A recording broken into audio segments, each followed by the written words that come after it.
आज हम बात करेंगे लेडीज और जेंट्स में हेयर फॉल होने में क्या मेडिकल डिफरेंसेस होते हैं। अगर हम लेडीज में हेयर लॉस और मेल्स में हेयर लॉस को सेम तरीके से ट्रीट करेंगे तो डेफिनेटली ये एक बहुत बड़ी मिस्टेक है। लेडीज में और जेंट्स में जो हेयर लॉस होता है वो अलग अलग कारणों से होता है और इसी वजह से अगर डायग्नोसिस ठीक ना हो तो ट्रीटमेंट भी बिल्कुल इफेक्टिव नहीं होगा, भले ही वो कितनी भी महंगी ट्रीटमेंट हो। मैं doctor Sameeksha Tyagi, hair transplant and plastic surgeon. आज हम बात करेंगे कि मेल्स में और फीमेल्स में, लेडीज में और जेंट्स में जो हेयर फॉल होता है वो किस तरीके से अलग है, उनकी ट्रीटमेंट कैसी अलग है और उनको क्यों कंपेयर नहीं करना चाहिए। मेरे पास बहुत बार ओपीडी में लेडीज आती है कि मैम मुझे इस तरीके से हेयर फॉल हो रहा है, मेरे हस्बैंड के बाल भी इसी तरीके से झड़ रहे थे, मेरे ब्रदर को भी ऐसा ही हेयर लॉस हो रहा था। एक्चुअली जब हम इस तरीके से कंपैरिजन करते हैं ये बायोलॉजिकली एक बहुत ही गलत तरीका है, क्योंकि जब हम मेल्स में या जेंट्स में हेयर लॉस देखते हैं तो वो हार्मोन्स की वजह से होता है, उसका एक पर्टिकुलर पैटर्न होता है। और जबकि जो लेडीज में हेयर लॉस होता है वो बिल्कुल कम पता चलता है, धीरे धीरे बाल हल्के होते हैं और उनके कॉजेस भी एब्सोल्युटली डिफरेंट होते हैं। सबसे पहले हम मेल्स में या जेंट्स में होने वाले हेयर फॉल की बात करेंगे, जिसका सबसे मुख्य कारण होता है हार्मोनल और जेनेटिक एंड्रोजेनिक एलोपेशिया, जो कि मुख्यतः DHT नामक हार्मोन की वजह से होता है। अब ये DHT क्या करता है? ये DHT आपके बालों को हल्का हल्का हल्का पतला करते जाता है और अल्टीमेटली जो आपके हेयर रूट्स है या आपके बालों की जड़ें है वो गायब हो जाती है।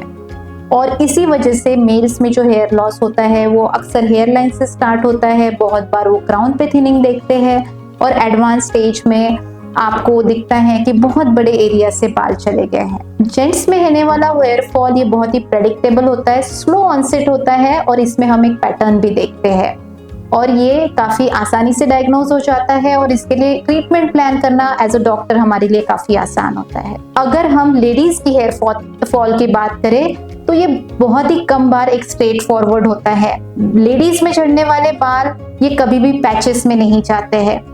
अक्सर लेडीज आके कहती है कि उन्हें लगता है कि उनके बाल काफी हल्के हो गए हैं, जो जहाँ से वो पार्टिंग करते हैं वो हिस्सा काफी ब्रॉड हो गया है या वहाँ पे वाइडनिंग हो गई है, उनके बालों की थिकनेस या पोनी की थिकनेस काफी कम हो गए हैं या ओवरऑल बालों का वॉल्यूम कम हो गया है। लेडीज में मुख्यतः हार्मोन हो गया या खाने पीने की वजह से कोई न्यूट्रिशनल डेफिशिएंसी हो गई, बहुत ज्यादा स्ट्रेस लेवल, थायराइड की प्रॉब्लम्स या PCOD की प्रॉब्लम्स, ऐसे कई सारे फैक्टर्स होते हैं जिनकी वजह से हेयर फॉल होता है। और इसीलिए कहा जाता है कि अगर भले ही आपकी टेस्ट नॉर्मल हो बट आपके बाल फिर भी झड़ रहे हैं, आप सप्लीमेंट्स खा रहे हैं तब भी वो कंट्रोल में नहीं आ रहा है। और बहुत बार जो एक चीज लेडीज काफी गलत करती है कि अगर उनके ब्रदर का या पार्टनर का किसी का हेयर लॉस ट्रीटमेंट चल रहा है तो वो वही वाली मेडिसिन ट्राई करती है, पर इन गलत ट्रीटमेंट की वजह से उन्हें किसी तरह का फायदा भी नहीं हो पाता है।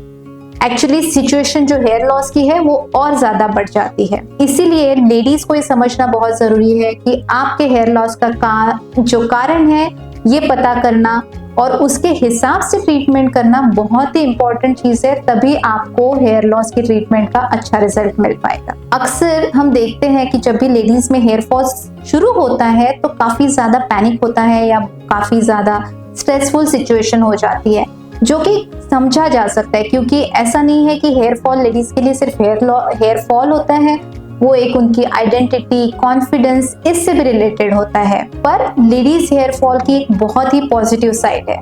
लेडीज में होने वाला हेयर फॉल उन्हें काफी अर्ली स्टेज में पता चल जाता है और अगर आप उसे अर्ली स्टेज में डिटेक्ट करते हैं और अर्ली स्टेज में ट्रीट करते हैं तो चांसेस ऑफ रिकवरी बहुत अच्छे होते हैं। अब हम देखेंगे कि प्रैक्टिकली इन दोनों के ट्रीटमेंट में क्या डिफरेंस है। अगर हम जेंट्स में ट्रीटमेंट देखते हैं तो ज्यादातर हमारा कोशिश ये होती है कि उनमें जो हार्मोनल DHT फैक्टर है उसको हम कंट्रोल करें, उनकी जो डोनर हेयर है वो लॉन्ग टर्म प्रिजर्व हो और उनको लॉन्ग टर्म में अच्छी तरीके से रिजल्ट मिले, ये हमारी प्लानिंग रहती है। पर अगर हम लेडीज में देखते हैं तो हमें उनकी कारणों का पता करना, उनकी डेफिशिएंसीज को ठीक करना, उनके हार्मोन लेवल्स को ठीक करना और ओवरऑल उनकी जो हेयर फॉलिकल्स है उनकी स्ट्रेंथ को या ताकत को बेहतर करना, इन सब चीजों पे हम काम करते हैं।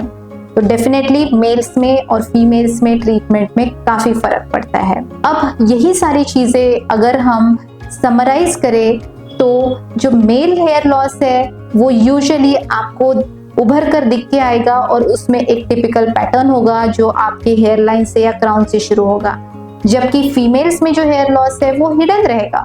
आपको हल्का हल्का बाल झड़ते रहेंगे पर आपको कोई पैटर्न नहीं दिखेगा। मेल्स में जो हेयर लॉस है वो ज्यादातर हार्मोनल है। फीमेल्स में जो हेयर लॉस है उसके कई सारे कारण होते हैं। फीमेल्स का हेयर लॉस जो है वो आप ट्रीटमेंट से काफी अच्छी तरीके से ट्रीट कर सकते हैं। अगर हम दोनों हेयर लॉस को कंपेयर करेंगे तो ये बहुत बड़ी गलती है। हमें बेसिकली ठीक तरीके से डायग्नोसिस और सही ट्रीटमेंट करें तो सक्सेस रेट काफी अच्छा हो जाता है। हेयर लॉस ये सिर्फ आपके बालों के बारे में नहीं है, ये आपके बॉडी को समझने के बारे में भी है। और अगर आप चाहते हैं कि इसी तरीके की आपको और साइंटिफिक इंफॉर्मेशन मिलती रहे तो हमारे चैनल को जरूर सब्सक्राइब करें, क्योंकि आपके बालों को पर्सनलाइज केयर चाहिए, ना कि किसी और की कॉपी ट्रीटमेंट चाहिए। Thank you.